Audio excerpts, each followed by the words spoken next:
try something else, won't we? Welcome to MsMojo, and today we're counting down our picks for the top 20 mean girls in movies. I knew it! You are a loser! You ruined everything! You do not deserve to be prom queen! I'm sexy, I'm cute, I'm popular to boot. The white zone is for cool people only. No geeks. For this list, we're focusing on those particularly nasty female movie characters who use any tactic necessary to climb to the top of the food chain. Who do you think is the ultimate mean girl? Let us know in the comments. Number 20, Madison Morgan, the Duff. A more modern take on the mean girl trope, Madison doesn't have a shred of kindness or decency in her heart. This wannabe reality TV star is a firm believer that your reputation in high school means everything. What happens in high school is gonna stay with us forever. Most people don't think that, but then again, most people are losers. Fascinating. People like me matter here. People like you will never matter. So stop messing it up for those of us who do. As such, she does whatever it takes to remain popular, and is not above manipulating and humiliating others to do so. The worst part of all is that she really seems to take pleasure in doing it. She is especially cruel towards protagonist Bianca, who soon starts to develop a connection with Madison's on and off boyfriend Wesley. I couldn't possibly care less. Caitlin, can you make sure you get a shot of them together, please? Yep. That's what sucking at life looks like. Simply put, she is as shallow as it gets. Number 19, Cokie Mason, the Babysitters Club. Cokie Mason's hated us since the 3rd grade. Everyone's forgotten why. Her number one mission in life is to put the BSC out of business. Straight out of the classic bully trope, Cokie torments everyone around her because she's insecure. She's hardly the nicest friend to the people she supposedly likes and seems to really despise the Babysitters Club. How's your little day camp going? Great, couldn't be better. Really? Well, I happened to find a few of these, flying around Main Street. Her pranks are cruel, especially when she tries to get between Marianne and Logan. She's just plain mean and very conceited, so we're happy to see her get her comeuppance when Jackie Radowski hits a home run, which sends the ball hurtling towards Cokie as she sits in a tree.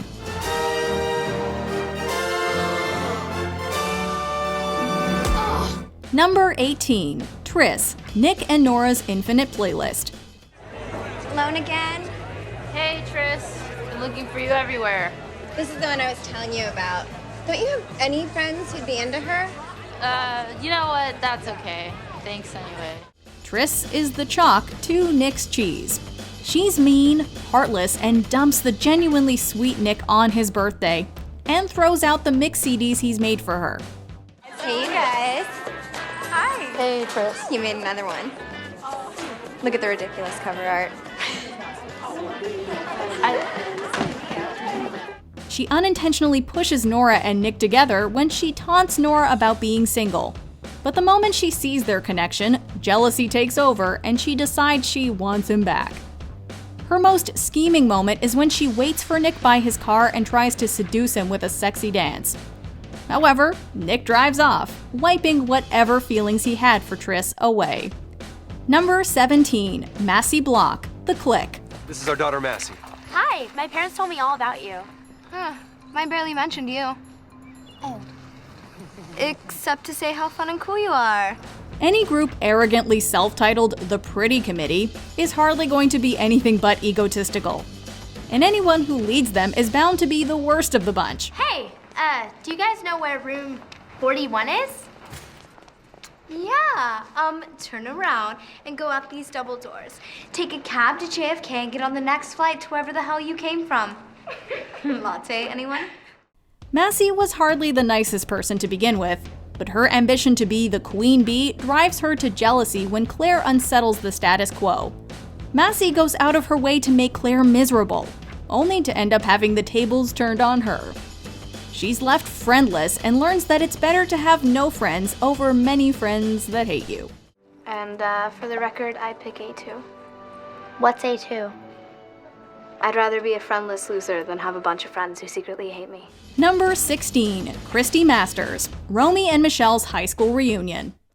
Romy and Michelle claimed they invented Post-its.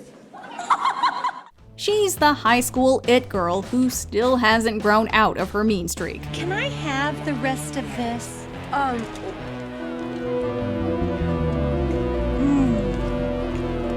Good. See ya. She can be really nice when she wants to be. In a series of flashbacks, we see the horrible ways Christie used to torment Romy and Michelle in high school. And when they meet again at the reunion, it seems she's still stuck in the past as she continues to taunt and humiliate them even 10 years on. Billy always wanted a big family. Billy Christensen? You married Billy Christensen? For almost 10 years now. But this time, Romy and Michelle walk away with their heads held high after finally confronting her and exposing her for the high school has-been she's become. So Michelle and I did make up some lame story.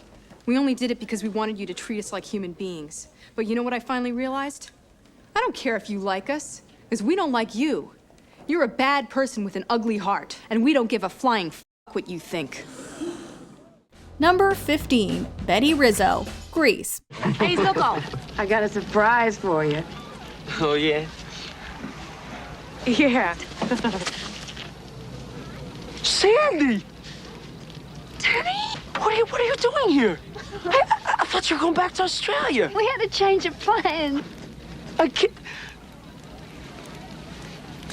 Well, that's cool, baby. I mean, you know how it is, rockin' and rollin' and whatnot. Danny? That's my name, don't wear it out. Rizzo starts off as the quick-witted Pink Ladies leader, and Sandy's gentle nature just gets on her nerves. She revels in the drama when reuniting Sandy and Danny and doesn't hesitate to make fun of Sandy during their girly sleepover. Goody two-shoes makes me want to barf. Look at me, I'm Sandra D, lousy with virginity. She appears uninterested in Sandy's summer love story and interjects with snarky comments before kicking Patty off the bench. While Rizzo comes across as cold and uncaring, this bad girl wins major sympathy points when she confesses that she's really just trying to cover up her insecurities.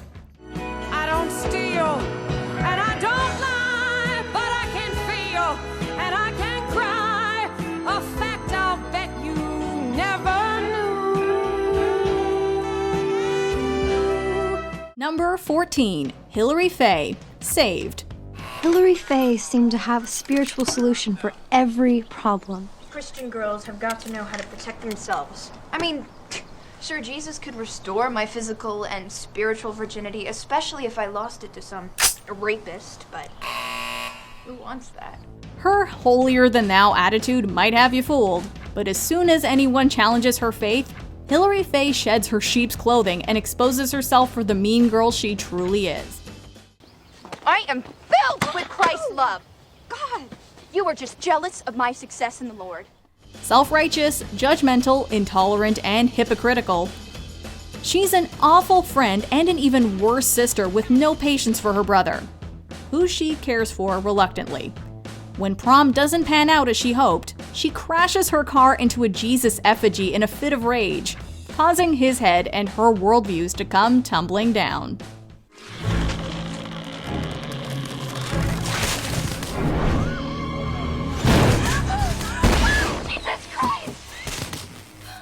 Number 13, Vivian Kensington, Legally Blonde. Would you support my decision to ask her to leave class and to return only when she is prepared? Absolutely. They say you should never judge a book by its cover, but it's Elle's shiny pink exterior that rubs Vivian the wrong way when they first meet. Well, that and probably that she's Warner's ex. For most of the film, she's pretty nasty to Elle, excluding her from their study group, trying to humiliate her at a party, and accusing her of sleeping her way to the top. You almost had me fooled. What? Oh, maybe you should sleep with the jury too, then we can win the case. However, by the end of the film, even Vivian can't resist Elle's charm, and the two become best friends, leaving Warner a distant memory. Number 12, Jennifer Check, Jennifer's Body. Jennifer isn't just your average selfish, narcissistic, popular cheerleader. I promised Chip that I would hang out with him tonight. Boo, cross out needy. What time is the show? We'll pick you up at 8:30. Yeah, she may not have been the nicest before being offered up as a sacrifice to Satan, but once she becomes possessed by a demon, she is so much worse. Are you scared? Superhuman strength, speed, and the power of levitation might sound ideal, but since she must feed on human flesh to survive, no one is safe. The film takes the idea of the sexual predator to a new level, since Jennifer seduces guys before feeding on them to keep herself strong. Thought you only murdered boys. I go both ways. Number 11, Heather Duke, Heathers. I prayed for the death of Heather Chandler many times, and I felt bad every time I did it, but I kept doing it anyway. Now I know you understood everything. Praise Jesus. Hallelujah. Just when the students of Westerberg thought the tyranny was over, Heather Duke's reign of terror begins. She torments everyone verbally and mentally, and her cruelty knows no bounds. After Heather Chandler's death, she becomes the new alpha, ruling with an iron fist. And no one, not even Heather McNamara, is off limits as a victim of her ruthlessness. Where's Heather going? She's going to cry. As quickly as her hold on the school begins, it also ends, however, as Veronica decides to free the school from the hands of the mean girl once and for all. Veronica, you look like hell. Yeah, I just got back. Veronica, what are you doing? Heather, my love, there's a new sheriff in town. Number 10, Taylor Vaughan, She's All That. You didn't think you became popular for real, did you? Oh, you did. That's so sweet. In the interest of increasing her own popularity profile, this queen bee leaves her boyfriend Zach for a sleazy reality star. Her actions lead the heartbroken Zach to bet his friends that he can transform the nerdy Lainey Boggs into the prom queen. Well, that makes Taylor jealous with a capital J. Especially when Lainey ends up winning Zach's heart and competing against her for the crown. Oopsie. Oh. You really should be more careful with Silk. But while all her scheming does briefly tear Lainey and Zach apart and wins her the title she so desired, ultimately this mean girl is exposed for who she really is. As for the rest of you, okay, what were you thinking? She may have gotten the crown, but Lainey got the king. Number 9, Lana Thomas, The Princess Diaries. We've seen this trope before, many times, but it's still just as maddening. The cheerleader picking on the geek. In this case, Lana's the popular one, and Mia Thermopolis is the frizzy-haired, bespectacled, unpopular one. But what Lana and everyone else at the school don't know is that Mia is actually a princess. And when the public finds out, the Genovian royal becomes a media darling. Would you consider you and the princess best friends? I would definitely say that. I mean, we do everything together. We shop together, we get our hair done together, we even finish each other's sentences. It's very cool. But does this mean girl back down? No. Lana only wants to humiliate her more by setting a trap for her with the paparazzi. Hey, now! Princess! And while the half-naked tabloid pictures of Mia are so embarrassing, she considers giving up her title. Mia musters up enough courage to give Lana her just desserts. Literally. That is such a cute cheerleading outfit. It's so clean cut. I bet it goes with anything. Of course it does! Number 8, Tracy Flick, Election. Tracy Flick. Tracy Flick. I'd seen a lot of ambitious students come and go over the years, but Tracy Flick, she was a special case. Every school has its overachievers, but how far will they go to get what they want?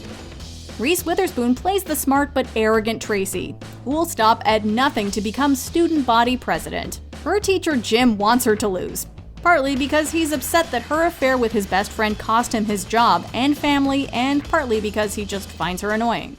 Now, I think the lesson here is that old or young, we all make mistakes.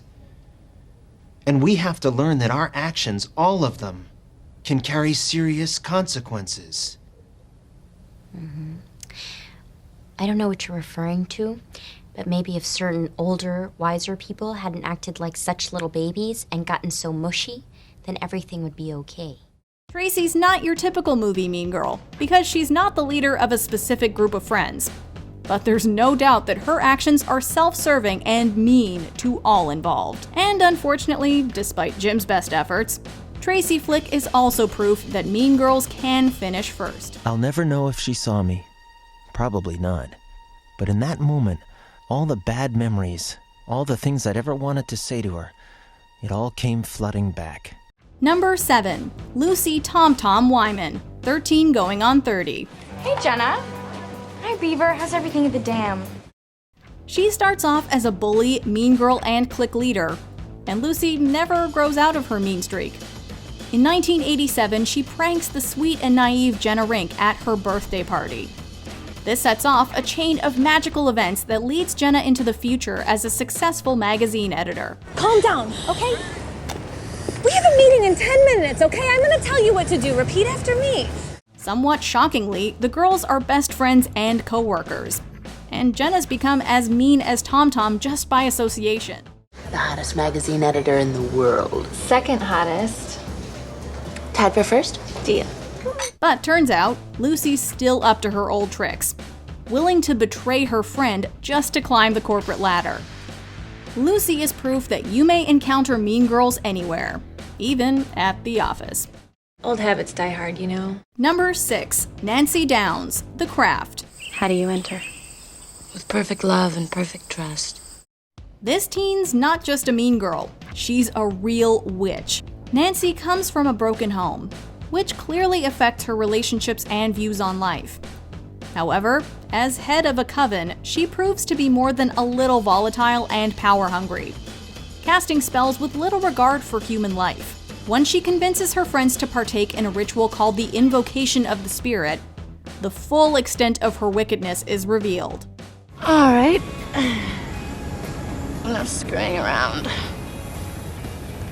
Let's call the corners, shall we? Lives are ruined, bodies pile up, and the consequences become increasingly negative. And Nancy is at the center of it all. You know, in the old days, if a witch betrayed her coven, they would kill her. Using physical and emotional torment to defeat those who go against her, this is one mean girl that can only be stopped by magic. Number 5. Courtney Shayne, Jawbreaker. Queen Bee Courtney is the most popular girl at Reagan High School, as well as the leader of the Flawless Four, and she wants to keep it that way.